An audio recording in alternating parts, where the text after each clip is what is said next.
Rod Evans, welcome, Trilogy. Thank you. Good to have you. Now here's the challenge, an accountant, you need to be exciting, okay? I'll try. Okay, fine. And in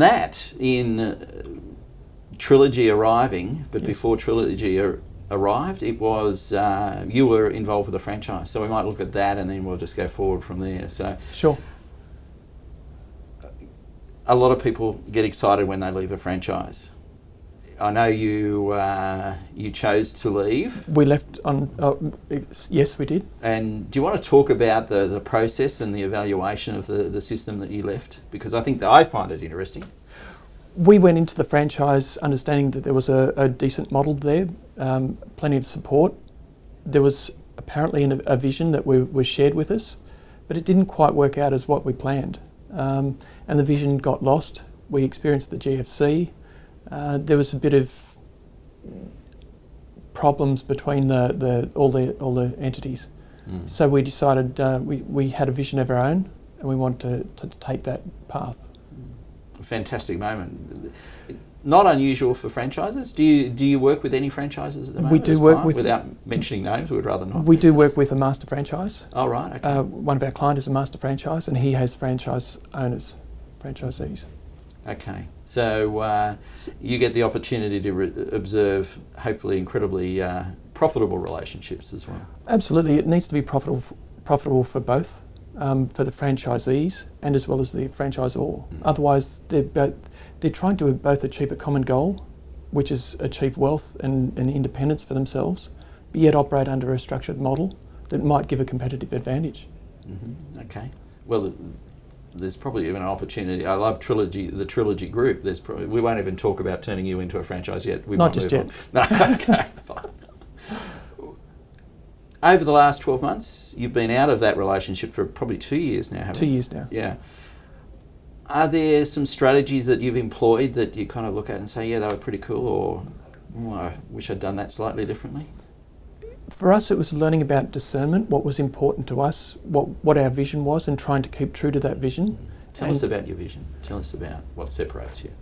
The vision for our business is trying to get a model that actually helps business people and educate the business community, in a sense. A lot of people go into business, but they don't quite, they're very good at what they do, but there's something lacking. And that's part of the education, and understanding finances, understanding how marketing works, understanding what's required. So we're trying to help develop a model that actually incorporates financial management as well as business management and an exit strategy. Because before you go into business, you actually need to know how you're going to get out. Mm-hmm. Okay. And what you hope to get out of it. Mm. And are your clients coming on board with that holistic approach, or we're slowly developing it, and we're with the business consulting side of things. We're actually starting to get some clients on now that are actually taking up the opportunity for us to work more closely with them and effectively hold them more accountable for what they're doing, and to give them a whack if they need one. You perhaps need a big panel, but we'll talk about possibly that later. What a wonderful brand name. Going forward, this 12 months, have you got a strategy that you'd share? Certainly remain true to the vision, because there's a lot of opportunities come up in practice, certainly in an accountancy practice, where clients would like you to actually join them and be a partner in their business, which is good. Other accountants looking for options that may gel and synergise with one another, but it's keeping true to what you actually want to achieve, and whether it suits myself and the actual business. Because I guess a slightly more aggressive approach would be that in the past the Central Coast has seen amalgamation of significant groups. Yes, that's true, and to a degree that does work, but then each person needs to have the same ethics and values and alignment with one another. Otherwise it can actually fall apart and end up quite in a predicament. And difficult to manage your overheads too, I would think, once you get to a critical mass. Most definitely. Just because the size of the group may grow doesn't necessarily mean that there's more profit. It just means it's harder to contain people's egos. Being argumentative, I'd suggest that it actually means quite the reverse. Possibly. In terms of the separation, your vision is that you have a very specific niche in that advising and accounting area. Is that unique on the coast at this stage? Do you see it as unique, or? I believe that there's other accountants on the coast that are trying to do something similar. They acknowledge that there's got to be more than just compliance work. People are actually out there needing more assistance. That's why there's so many businesses going under within the first 3 years, 5 years. A lot of them go in undercapitalised, but they need help and understanding, even just reading profit and losses and balance sheets, to have a simple understanding of that and what to look for. Key performance indicators. Without going into business strategy, or are you, in next 12 months, are you going to be more aggressive in that area, promoting that scarce resource that you're offering? We're actually looking to do a bit more marketing, certainly within the community. So that's going to be a strategy of ours to let people know that this is what we do. We actually have a client services directory. So in fact, the clients are actually telling us what they actually want. Quite often clients come in and say, my accountant doesn't know what I want, or they don't provide the service. Well, they're actually dictating the service to us, because it's just a matter of ticking a box what they actually want. There's a whole list of services that we can provide. Mm-hmm. And that's relatively new? That's relatively new. It's okay. only been developed in the last two months. Okay. Are you working with an advertising group at the moment, or to get that stuff out there? I'm trying to work out whether you do it yourself or do you use... We've got my wife, actually. She's in charge of the marketing, but we actually have partners that we can actually partner up with in the advertising industry. All right. That can actually help give guidance and structure to that. And you've said everything, because you don't try and do it yourself, you actually use a specialist. I can't be everything to everyone, and I don't have every solution, but I do have strategic partners that actually come to the alliance, which will... Actually, well, a segue into Wild Fig. Exactly. You're a founding member of Wild Fig, yes. We'll go into my views on that, not you being a founding member, but the structure a little later. Tell us how that works and why it works. Okay, what it was is trying to get a group of people on the Central Coast that are sort of heads of their field to come together and share their experiences together. We might have different businesses, but we all share the same sort of experiences in terms of if we've got problems with staffing, marketing, that sort of thing. So we can actually share with one another what we're actually doing. Okay, it's a cool thing. It is at the business owner level, or absolutely. It's targeted at business owners that may be in business for at least 5 years, that they are top of their field or near the top of their field, looking to improve. And it's not. It's a network of people that you don't feel pressured with. You don't have to give referrals to. That's not what it's about.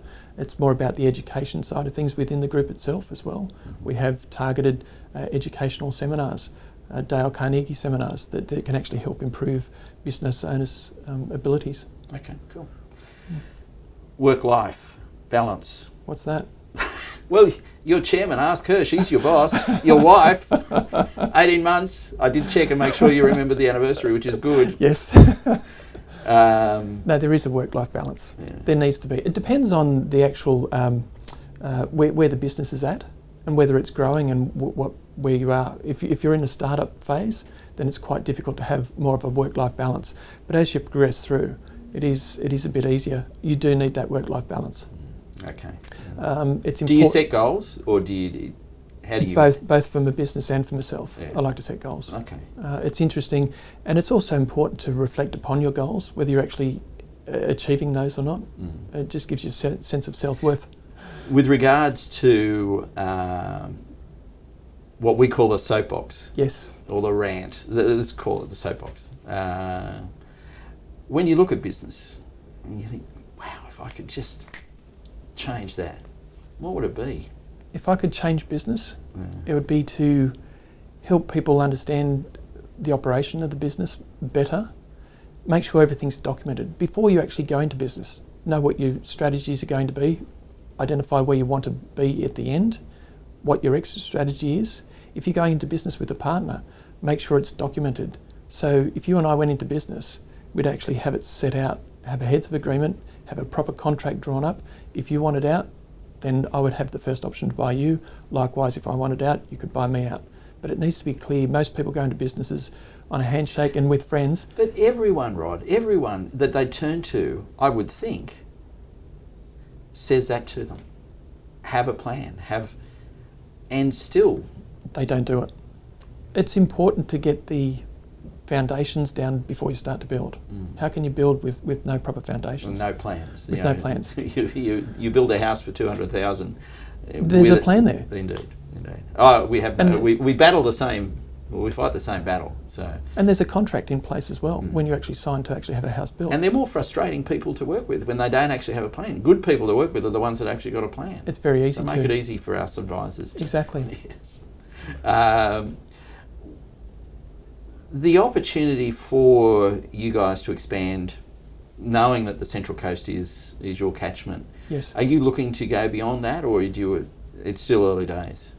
3 to 5 year plan is to actually have a practice in Sydney, as well as on the Central Coast. But we need to make sure that this business that we've got now is actually operating properly, that our clients are looked after, and they're all successful.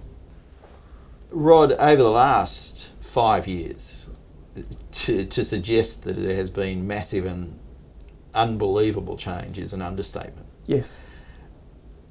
Do you reflect on some of that and say, here are the areas that we should be planning more on, or at least discussing more fully as we go forward, based on that learning over the last 5 years? Absolutely. I think it's important that all business owners are actually growing, in the sense that they need to develop and see what's actually happening with trends within the markets and looking forward to the future.